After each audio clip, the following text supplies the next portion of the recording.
পারমাণবিক অস্ত্রের মহড়ার মধ্য দিয়ে আবারও নিজের শক্তিমত্তার জানান দিল রাশিয়া। প্রথম ধাপের মহড়ায় সক্ষমতা যাচাই করা হয়েছে অত্যাধুনিক হাইপারসনিক সহ ব্যালিস্টিক মিসাইলের। ন্যাটোভুক্ত পশ্চিমা দেশগুলোকে জবাব দেয়াই ছিল লক্ষ্য। 6000 mAh ব্যাটারির one and only power master NextG N73। পাল্টাপাল্টি সামরিক প্রদর্শনীতে উত্তেজনা বাড়ছে ইউরোপে। ন্যাটোভুক্ত দেশগুলোর যৌথ মহড়ার পর উত্তেজনায় নতুন রূপ দিয়েছে রাশিয়া।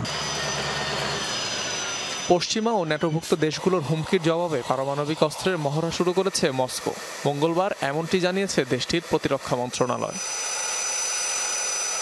ইউক্রেনের কাছাকাছি রাশিয়ার দক্ষিণ সামরিক অঞ্চলে হয় এই মহড়া, যেখানে যাচাই করা হয় বিভিন্ন পারমাণবিক অস্ত্রসহ সামরিক সরঞ্জামাদির। উদ্দেশ্য যুদ্ধে ব্যবহারের জন্য অস্ত্রগুলো কতটা প্রস্তুত তা নিশ্চিত করা।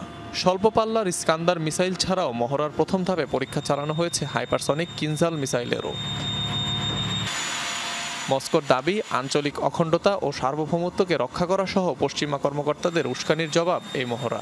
এর আগে চলতি মাসের শুরুতে পারমাণবিক মহড়ার নির্দেশ দেন প্রেসিডেন্ট ভ্লাদিমির পুতিন। অনিক রহমান, যমুনা নিউজ।